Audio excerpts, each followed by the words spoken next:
Welcome, everybody, to our Tuesday talks. I am so thrilled to invite Sarah Sisser back for her part two to discuss the impacts of the funding changes and policy shifts of Ohio's arts landscape.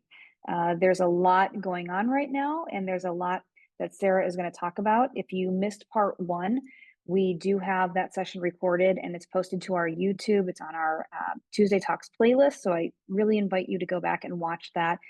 It's been super helpful, not only for Ohioans, but there's a lot of people in Michigan right now dealing with a lot of state funding arts issues. And so we invite you to not only watch these, but share them with anybody that might benefit.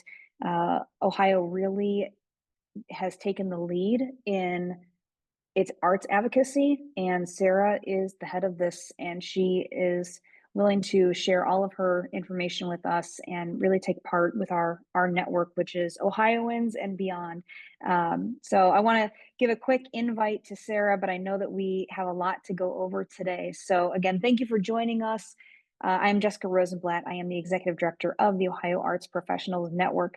And today on part two, on the conversation on arts advocacy, Sarah will spotlight what's been happening at the federal level with DOGE cuts, the executive orders, and the FY26 budget process, which if anybody is looking at the news, you might see some of the stuff that is going on, as well as the outcomes of the biennial state budget passed this summer. For those of you who don't know Sarah, Sarah brings 15 years of experience as a nonprofit administrator, community planner, and advocate for funding of the arts and cultural institutions at the local, state, and federal levels. Prior to leading CreativeOhio, she served as the executive director of an Ohio museum for more than a decade. She is the immediate past president of Ohio Humanities and a member of the Creative States Coalition and an Ohio state captain for Americans for the Arts. Sarah, I'm going to pass this over to you. I can't wait to hear what you have to talk about today. Thanks again for taking part. Yeah, thank you so much, Jessica. Thank you to everyone attending. Thanks for the opportunity to be able to share some of this information with you. Want to keep this pretty informal. So if you would, if you have any questions as I'm speaking, feel free, I think, to put them in the chat or just interrupt. We're a small group, so I'm happy to pause and answer any questions you might have. As Jessica mentioned, I had a part one to this program, and some of you may have attended that or watched that. And in that presentation, I tried to dive into just some of the fundamentals of advocacy and sort of how our legislative process works at the federal level and in the state of Ohio. If you haven't been able to watch that, you may have some questions that come up that are more about the fundamentals. Happy to answer those as well. But today we're going to be focusing on sort of what's happening currently at the federal level and at the state level, what's happening in those political landscapes that have a direct impact on our work within the creative sector. And a lot of what I'm going to be talking about is particularly pertinent, I think, to nonprofit organizations, nonprofit arts and culture organizations. But I know some of you are representing for-profit, independent businesses, or you may be independent artists yourself. And so hopefully this information you find beneficial as well. In some respect, all of this information affects every single one of us, at some level. So just a quick recap of what CreativeOhio is, what I do. We are, hold on, let me see if I can figure out how to share. There we go. We are the collective statewide voice for the arts. So we are the principal arts advocacy organization for the state of Ohio. We operate much like a trade association in that we are membership based, and we have the vast majority of the largest arts and culture nonprofits in the state are our members, and some smaller and mid-sized organizations throughout the state as well.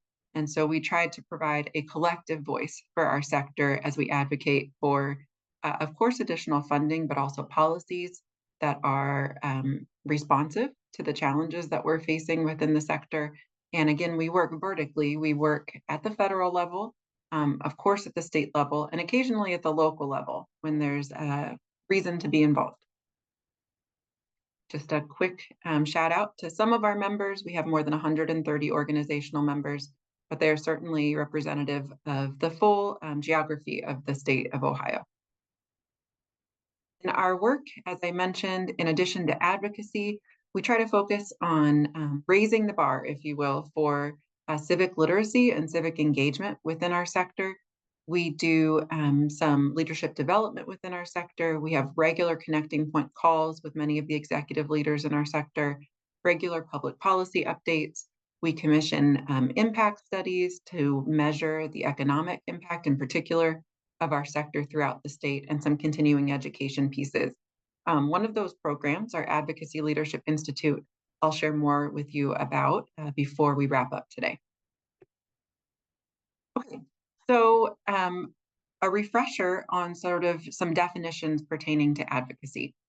And identifying the difference between advocacy, lobbying, and activism, and recognizing that there is a place and a need for all three of these, but that sometimes it's challenging to do all of them at once, particularly within our space, within the creative realm. It can be really challenging to take on more of that activist role while at the same time trying to play that long game advocacy strategy where you're engaging with elected officials, particularly in Ohio, where we have a more conservative leaning legislature right now, and Republican supermajority. Many of our particularly performing arts partners and members are doing, producing pieces that are more activist in nature. It can be really challenging to find a common ground sort of in both of those. But advocacy is generally pleading the case, most oftentimes is more of a long game, as I said, creating genuine relationships with elected officials. Lobbying is directly pleading your case, if you will, to elected officials, either to get them to support a funding ask or specific legislation. And then activism, of course, right in the title there is more active, and in fact is often designed to make people feel more uncomfortable. It includes activities like protests. What I want to point out is that as nonprofit organizations, if you represent those, you are able to do all of these activities. You are able to advocate, of course. You are also able to lobby. I get that question quite a bit from nonprofit organizations. You are able to lobby. You can hire professional lobbyists if that's the path you want to take, but it is clearly spelled out for you. By law, you have legal standing to lobby as a nonprofit. There are some parameters to that, but it's unlikely that most nonprofit organizations would see themselves exceeding the threshold of costs for direct lobbying. Just because you can do all of these things doesn't necessarily mean you always should. Social and political capital are hard earned, and you need to think about how you're going to spend them. You don't always want to wade into every battle. It just may not be worth, if you think about the ROI of your political and social capital, it just may not be worth it every single time. But you do have the legal ground to do so. One thing you can't do as a nonprofit is really participate in the electioneering, if you will. You cannot endorse a candidate. You can endorse an issue. Okay, and one more piece that I'd like to review from our last session is this money map, if you will. And this is something that we created at CreativeOhio because in my almost 15 years doing this work, I had not seen this spelled out anywhere else. So we created this so that you can have just a basic sort of infographic of how, generally speaking, funding works, public funding works for the arts and humanities, or more of the cultural sector. So of course we have at the federal level our federal budget, which we'll be talking about first here in our presentation today. In terms of an advocacy body that really focuses at the federal level for the arts, you have Americans for the Arts, and they have actually a PAC called the Arts Action Fund, so they can do a little bit more with their PAC. On the humanities side, you have the National Humanities Alliance as an advocacy body. And of course, we have those two separate entities that receive the vast majority of the arts and cultural funding from the federal budget, the National Endowment for the Arts and the National Endowment for the Humanities. Both of those entities have state partners throughout the country. They have state partnerships. In Ohio, the state partner on the arts side is the Ohio Arts Council. They are a state agency. On the humanities side, it's Ohio Humanities, which is a nonprofit independent nonprofit organization. It is not a government entity. So there's some differences there. The Ohio Arts Council receives some pass-through funding from the National Endowment for the Arts. They also receive the vast majority of their funding from Ohio's state budget, and we'll be talking about the state budget today. On the humanities side, Ohio Humanities receives almost all of their funding and their ability to re-grant from the National Endowment for the Humanities and the federal budget. They do not, unfortunately, receive any funding from the state budget. And then we have the local level, and we have several different local funding options in place throughout the state of Ohio. We have many counties and municipalities that would love to see some kind of local funding, but some of the examples include in Cuyahoga County, we have a cigarette tax for the arts, which is very unique. We'll talk about that. We have a ticket fee that goes back to arts and culture in Columbus. We can talk about that a little bit more. And many communities use, some kind of combination, perhaps of bed tax dollars or other mechanisms to help to fund arts and culture projects. Okay, this infographic may be a little bit challenging for you to read. I know it's small print, but I'm going to share these slides with Jessica after our presentation today. And so you should hopefully be able to dive into this a little bit more. We're going to start today by talking about what's happening at the federal level. And this is showing you what, in a perfect world, as outlined by Congress, what the federal budget timeline should look like. So basically, we see first a proposal from the president. This year, that was called a skinny budget. I'll address why that was the case. But you first see the executive version or proposal of the budget. And then it's Congress's turn to really decide how they're going to appropriate funds, taking into consideration what the president has laid out, but really it's Congress's job to deal with appropriations. We have to have agreement, of course, and that's where the challenge comes in place for several appropriations bills at the federal budget, at the federal level, that have to be passed by both chambers and then signed into law by the president. The federal fiscal year is different than the fiscal year for the state of Ohio. And the federal fiscal year ends, ironically, perhaps not ironically because we planned this presentation, but ends today, September 30th at midnight. So we are on the cusp of a deadline, a hard deadline tonight, that if Congress cannot come to a conclusion about its appropriations bills, which of course is not going to happen at this point, and typically does not happen in time. Very rare, actually, anymore that it does happen on this schedule. If Congress then can't pass a continuing resolution to sort of extend funding levels from the previous fiscal year until they can reach a conclusion and pass these appropriations bills, if none of that works, then we face a government shutdown. And so that is what is on the horizon for the country at midnight tonight. So lots of conversation in the news today about probably an impending government shutdown happening tonight at midnight, and we will talk about that. But this shows you the outline of how that budget cycle is supposed to work on an annual basis. Again, typically we are in a continuing resolution because they don't meet these deadlines, but occasionally we are also facing a government shutdown. So a continuing resolution is, again, it's a continuation of the previous spending levels. We are actually in a year-long continuing resolution right now for FY25. So Congress, with a new administration, and again, with a lot of dissension among the two parties and the two chambers, Congress was not able to pass its appropriations bills last fiscal year either. So ultimately, what was decided is to pass a year-long continuing resolution for FY25. So what that meant is a continuation of FY24 funding levels for our cultural organizations or agencies like the National Endowment for the Arts and the National Endowment for the Humanities. And I'm going to focus on those two in our conversations today because they're probably the the most pertinent to our sector, but I recognize that some of you may have grants or collaborative projects with other government agencies, like Department of Education, like Department of Defense. And so this can affect you on different levels. Congress and we're seeing the executive branch has several different ways of sort of managing the fiscal year budget and appropriations after they have been passed.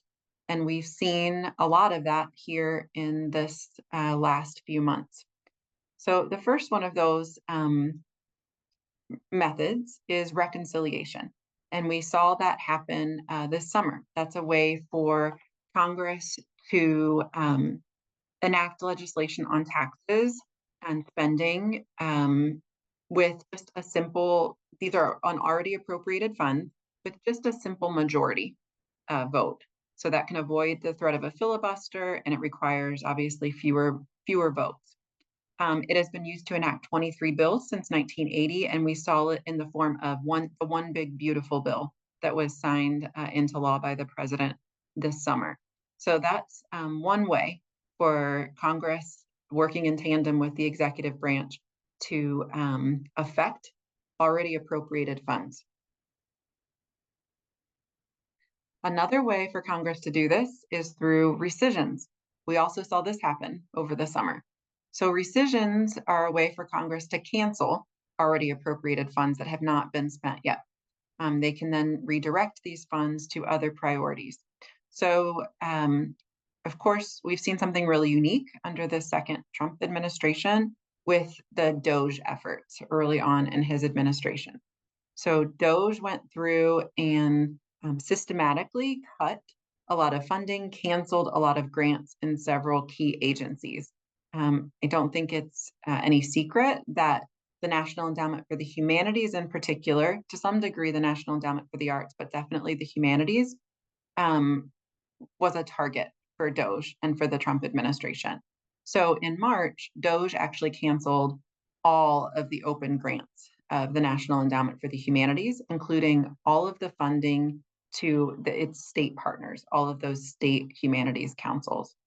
In response, a federal lawsuit was filed, and we're going to talk about that in just a minute. But DOGE made all of these cuts, and then there were a lot of questions about whether or not that was legal, which resulted in the filing of a lot of federal lawsuits. Another real target of this action was the Corporation for Public Broadcasting, which also had a lot of its funding rescinded. Because there were so many legal questions about DOGE taking these actions and the executive branch taking these actions sort of unilaterally, the president put forward, or the White House put forward, a rescissions package, which was one way for them to basically, I don't want to say legalize, but give a lot more legal ground for those actions, because Congress would then have canceled the funding. So we saw one rescissions package of a little more than $9 billion put before Congress, and that was passed. And that made some of those DOGE cuts permanent, in particular to the Corporation for Public Broadcasting, which had all of its funding rescinded. We then saw the FY26 skinny budget, which was, if you had gone back to that cycle, that infographic would have been the first step in the FY26 budget process. This was the president's proposal, him laying out what he saw as priorities for FY26, for the FY26 budget. In that skinny budget, which was really just a condensed summary of his priorities, he proposed a 23% reduction in non-defense discretionary funding or spending. So that would include, of course, cultural agencies, much of the discretionary funding that we, our sector, and many others seek grant funding from. It also proposed straight out eliminating the cultural agencies like the National Endowment for the Arts, the National Endowment for the Humanities, and the Institute of Museum and Library Services. So that was what the executive version of the budget for this upcoming fiscal year called for. But then it was Congress's turn to decide how they were going to appropriate these funds. And we have seen, this is not the first time we've seen a proposal in an executive version of the budget to do away with these cultural agencies. President Trump proposed this during his first administration as well. So this spring and into the summer before congressional recess in August, the both chambers, the House of Representatives and Senate, they were working through the typical appropriations process for this upcoming fiscal year. Both the NEA and the NEH see their appropriations overseen by the Subcommittee on Interior, Environment, and Related Agencies. There are several subcommittees within the Appropriations Committee of both the House and the Senate. And that just happens to be the subcommittee where the NEA and the NEH's appropriations reside. So they had all of those meetings, those subcommittee meetings, and the Appropriations Committee meetings. And this is what shook out before the August recess. On the House side, there was a recommendation to fund each of those federal agencies at $135 million each for this next fiscal year. That would represent a pretty significant cut from $207 million, which is where we've been at for FY24 and FY25 in that continuing resolution. Now, that's notwithstanding some of the DOGE cuts and grant cancellations that were made. That's where we should have been at least. So 135 million, significant reduction. On the Senate side, the recommendation was flat funding, again, of $207 million each, which we were very pleased with. Unfortunately, the two chambers, the two parties, have not been able to agree to pass all of these appropriations bills. So that's where we stand right now on where the two chambers have suggested funding should be at for these cultural agencies. But as we talked about, the government shutdown is likely imminent. What could be different about this government shutdown is that we're hearing some troubling news that the Office of the Budget Office is instructing some federal agencies to issue RIF notices, so reductions in force, instead of temporary furloughs. So essentially saying that they will permanently fire federal employees at these agencies versus giving them, temporary furloughs during a government shutdown. Congress can still and certainly should still be working on the appropriations bills during a government shutdown. What we expect that we may see during those hearings and this continued work on appropriations is one or more floor amendments to either significantly weaken or totally defund the National Endowment for the Arts and the National Endowment for the Humanities. We have seen that in the last two budget cycles, where a floor amendment has been put forward during these committee meetings or actually full chamber meetings, sessions. They have been soundly defeated in the past. So that's good news for us. But we're all sort of waiting in the wings as arts advocates for that action to probably happen sometime in the near future.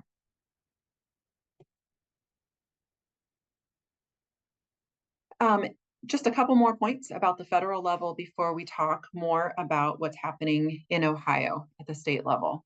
I mentioned that there have been several federal lawsuits filed against the Trump administration and against our federal agencies in light of the DOGE cuts that were made and in light of executive orders that were put forward in the early months of this administration.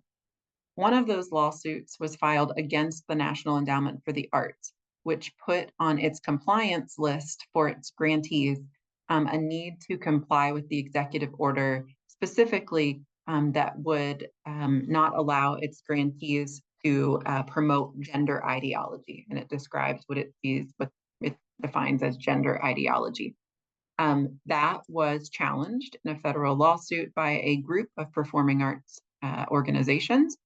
And there was first a temporary injunction where the federal court said, essentially, we believe this is unlawful based on First Amendment, but not a final decision. And we have just recently then seen a final decision saying this is in fact unlawful, that the NEA cannot do this, and that the decisions around arts funding at the federal level really must be made on artistic merit and not on political ideology. So this was a win, is a win for the arts.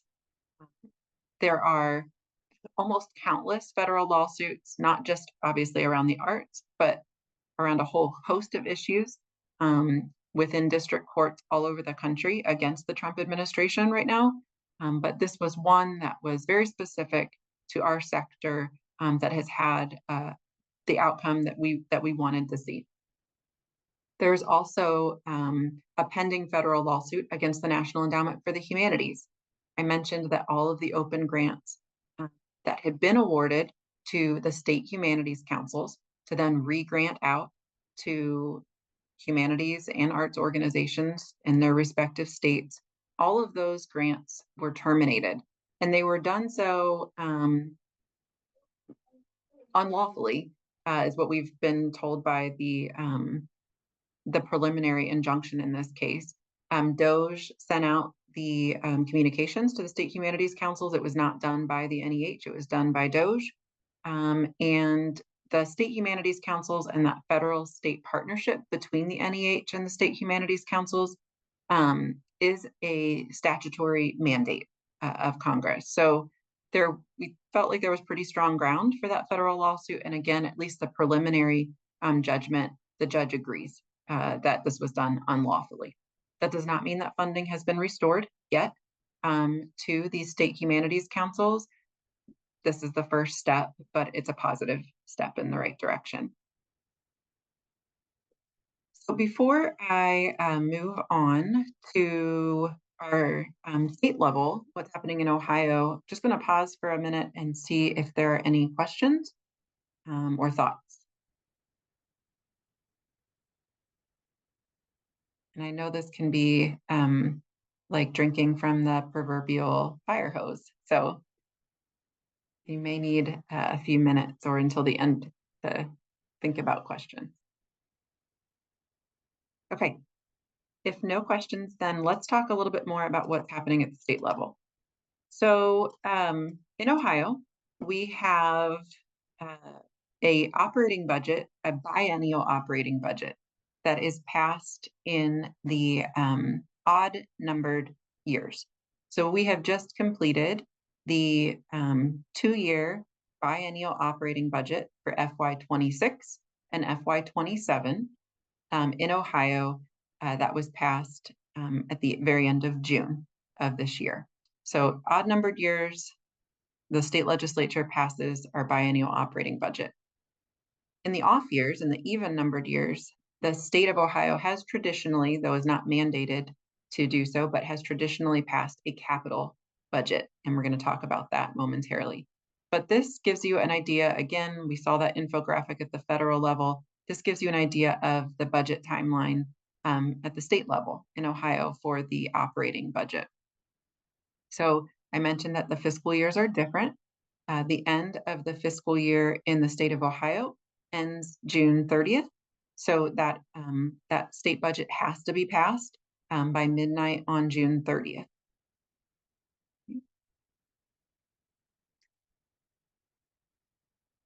So this recently passed state budget, there were several things that came out of the budget that are pertinent for the creative sector. First, the most effective mechanism we have for dispersing public dollars to arts and cultural organizations and to independent artists, actually state dollars to independent artists, is the Ohio Arts Council, our state arts agency. And so CreativeOhio takes the lead in doing all of the advocacy and lobbying for the biennial appropriation for that state agency, for the Ohio Arts Council.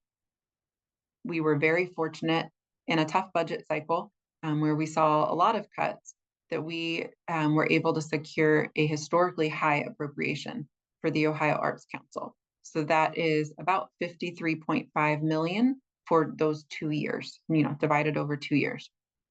Just like at the federal level, there is first, this budget process starts with an executive version of the budget. So instead of the president, the governor shares what he believes the budget priorities should be. And in that executive version of the budget, we were looking at a flat budget for the Ohio Arts Council, which last budget cycle was also a historically high appropriation. So traditionally, a flat budget would have been acceptable. We knew that there were going to be many more newly eligible organizations applying for Ohio Arts Council funding in this next fiscal year. And to try to hold harmless existing grantees, we were seeking an increase over the previous budget appropriation. Fortunately, we were able to secure an additional $500,000 to the Ohio Arts Council's operations and an additional $500,000 to their grant-making ability. It is not the increase we had been seeking. We had hoped for more, but again, in a budget cycle where we saw a lot of cuts, we felt like this was very soundly a win for the arts. We know, Jessica mentioned Michigan, lots of challenges with their state budget and arts funding. We've seen New Hampshire essentially had their state arts agency completely zeroed out of their state budget this year. Last year, we saw Florida, their state arts agency grants, all of them were zeroed out, vetoed by the governor during the budget process. Many states facing significant challenges to their arts funding. So putting that in context, Ohio is doing well at the state level for arts funding. We have room to grow. I believe we're probably coming in at around 19th, maybe a little bit higher for FY26 in per capita investment in the arts based, compared to other states. And I believe we're the 7th most populous state in the country. So we have room to grow in terms of investment in the arts. Some other things that we saw come out of the state budget. Permissive authority for a county arts cigarette tax. I mentioned that Cuyahoga County, and some of you may be from that area, has this unique mechanism for funding arts and humanities within Cuyahoga County, and that's through an excise tax on cigarettes. Unfortunately, not on all tobacco products, just on cigarettes. It has been a declining revenue source since it was created, but it has been revolutionary for Cuyahoga County, and they were able to get it increased and renewed last year. So it will initially provided close to $20 million a year for arts organizations. The renewal will not get it back up quite to that level, but it is still, significant additional investment in arts and culture in Cuyahoga County. We have, for years, been seeking out an expansion of this ability to other counties in the state. Since it was initiated, Cuyahoga County has been the only county allowed to pursue this excise tax because of how it was written in state law. It's interesting in Ohio that cities have quite a bit of freedom. Counties can only do what the state tells them they can do. So this permissive authority to levy an excise tax has to come from the state. In this budget cycle, for the first time, we saw an expansion of the permissive authority. So not just Cuyahoga County anymore, but also Hamilton County, so Cincinnati, Summit County, which includes Akron, and Franklin County, which includes Columbus. Now all have the ability to levy that tax if they decide as a community that they want to pursue that. It's again just a first step. They have the ability to do so. They would still need their county commissioners to approve putting it on a ballot, and voters would need to approve the measure on the ballot when it comes to the ballot. So still a long way to go if those communities decide they want to pursue this action, but they now have the ability to do so. Couple of other things.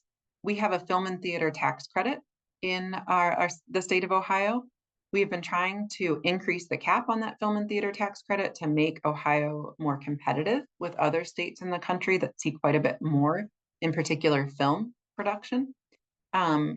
Unfortunately, the state legislature was seeking to sunset this program entirely during its final budget negotiations, and the governor actually stepped in and vetoed that measure. So the film and theater tax credit was saved.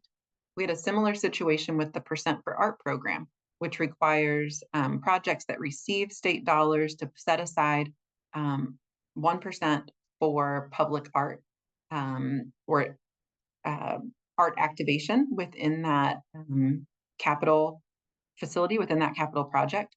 Again, that was proposed to be sunsetted by the legislature's version of the budget, and at the last minute was vetoed by the governor as well. So that program was saved. Lastly, something really interesting that came out of the state budget is the Ohio Cultural and Sports Facilities Performance Grant. And I want to talk about this for a couple minutes because I think this is going to be of interest to many of you. So still a lot of unanswered questions around this, but essentially this is how it shook out in the budget.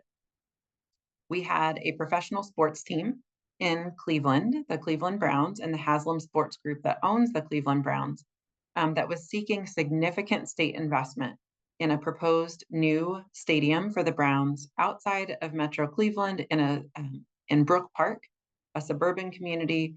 They were seeking $600 million in state funding for that project.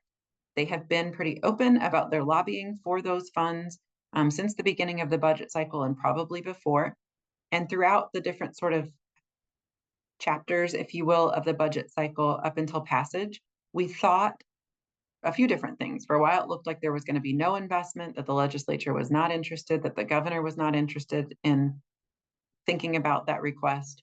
Then we thought perhaps there would be some kind of expansion of sports gaming tax that might go to help fund that request. Ultimately, what the legislature decided to do and what was approved and signed by the governor is to take a portion of Ohio's unclaimed funds. So these are funds that sit in a fund that essentially belong to Ohioans that have been left unclaimed. Those may be minuscule amounts left in savings accounts that are closed or deposits on utilities. You may very well have some unclaimed funds out there. Typically, they are smaller amounts, but sometimes they're unclaimed life insurance policies. They can be larger dollar amounts.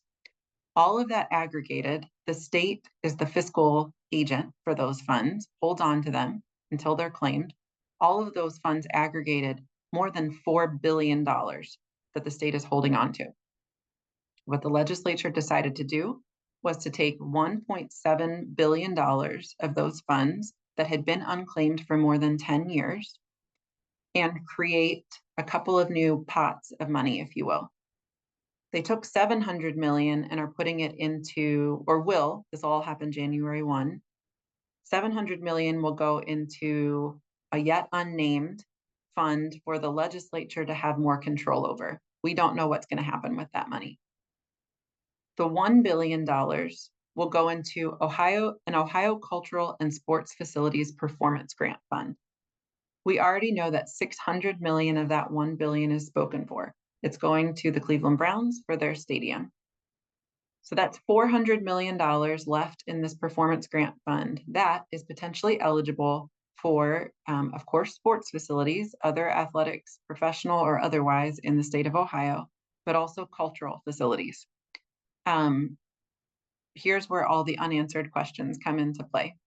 We have been lobbying very hard with the Office of Budget Management and the governor's office to make sure that they understand the term cultural facilities here and that there's an opportunity truly for arts and cultural facilities throughout the state to apply for these dollars. We have been told that athletics and sports are going to have first dibs on these funds. They're taking their time to sort of understand the scope of the ask from that sector, and then have said that they will come to us to get a better understanding of what the scope of need is within arts and cultural facilities. We don't know if potentially all of this funding could go to athletics. There's a possibility of that happening. We know that some of the other major sports teams, like the Cincinnati Bengals, have requests that could just wipe out the rest of that $400 million. Again, we're really lobbying for there to be an ability for smaller, and by smaller, I mean, projects less than $300 million, some of our theaters, some of our museums, that those entities have the ability to apply for these funds. We don't know what the grant making process will look like. We've been told it won't be particularly lengthy and will be pretty straightforward. There probably won't be a lot of red tape because the funding is probably going to go pretty quickly. And it's not going to go through a state department that typically does grant making. So it's not going to go through Department of Development or anything like that. It's going to rest with the Office of Budget Management and the governor. So probably not a lot of red tape. But on the surface, there's potentially, great opportunity here in the form of $400 million that will be granted out to cultural and sports facilities. Also opportunity, perhaps, in that 700 million that I mentioned that will have additional legislative oversight. That could get rolled into a capital budget and go to additional community projects, similar to what we saw last capital budget cycle. We don't know, again, where that money is going to go. And then lastly, potential in the long term for this revenue stream. So there are other states that have used unclaimed funds, but nobody has done it quite like this before. If this holds up to legal challenges, and there are some right now, but if this holds up to legal challenges, all unclaimed funds that have been sitting there for more than 10 years will roll into this cultural and sports facilities performance grant fund. And that could be tens of millions every 6 months. So this could be a new significant source of revenue that could morph. It could become more operating support. It could be, just exclusively capital support. It could have, more emphasis on the cultural facilities and our arts facilities over sports. It could morph, but there's just new opportunity and potential here with that funding mechanism being opened for the first time. Okay, I'm going to go quickly through these last few slides because I know we'll come to our hour soon, and I want to leave some time for questions. So we've talked about what shook out of the operating budget. We are heading into, for 2026, a capital budget year. That capital budget is an opportunity for many of you with facilities, nonprofit organizations, to apply for state investment in those projects. You can see here what the state is usually looking for when it comes to state capital budget requests. And traditionally, there's about $170 million in a state capital budget that is allocated to community projects, which is where the vast majority of any of your projects might fall. If you are interested in seeking funding from the state capital budget, while that budget will pass next year, right now is the time that you need to be planning. So right now is the best time to get your ducks in a row, have your plan in place for what that project looks like, what your ask is going to be, and start meeting with your representation to spread the word about your project. Invite them to your facilities to see the need firsthand. Make those relationships. Now, if you don't, it's great if you already have them. Knowing before you need is really important, but make sure you're doing the outreach now.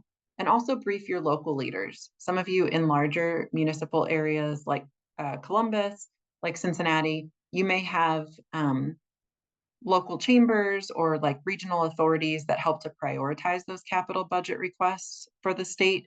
And so you'll want to be making the rounds with those local leaders and chamber leaders as well. Come December through the beginning of next year, we will see the release of the formal questionnaire from legislative offices.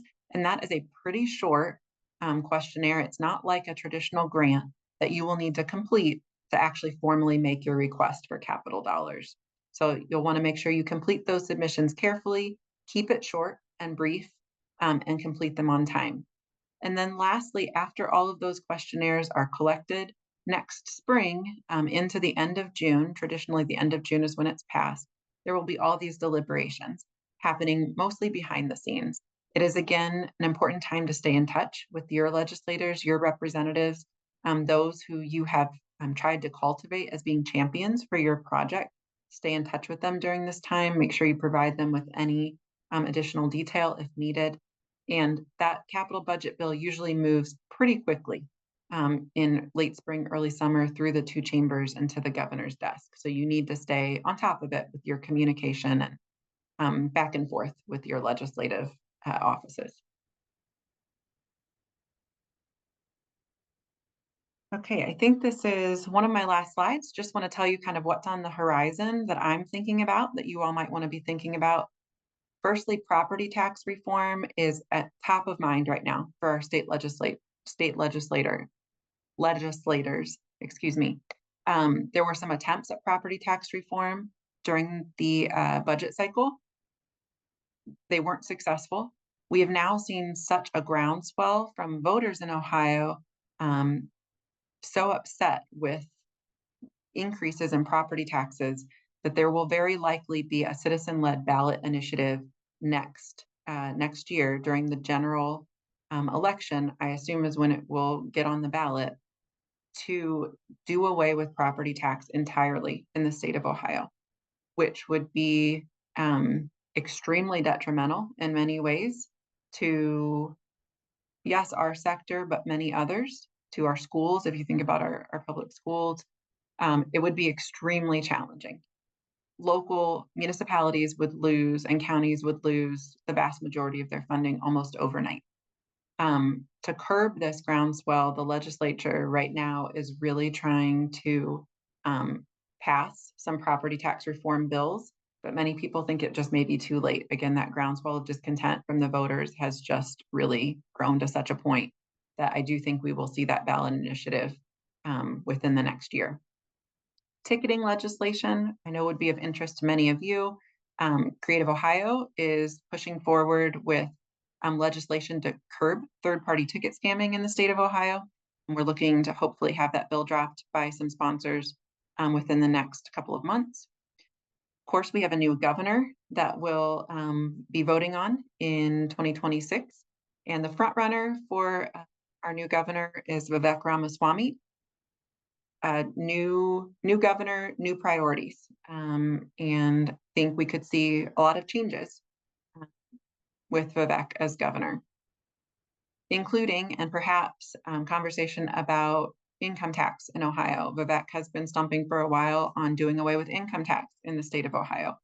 Again, that would be significant revenue to the state that would have to be made up some way or taken out of the budget somehow.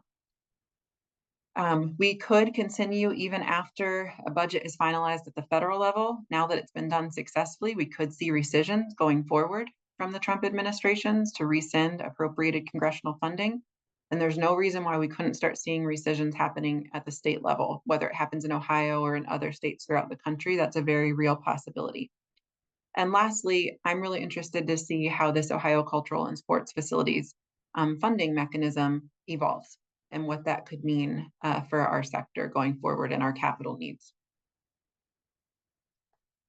Okay, you have my contact information here. I want to open it up for questions. I also want to say that if this is of interest to you, if you really like getting in the weeds with all of this and want to prioritize advocacy more in your work, I would encourage you to stay connected to CreativeOhio and look out for our call for applications for our Advocacy Leadership Institute, which will come out probably just after the first of the year.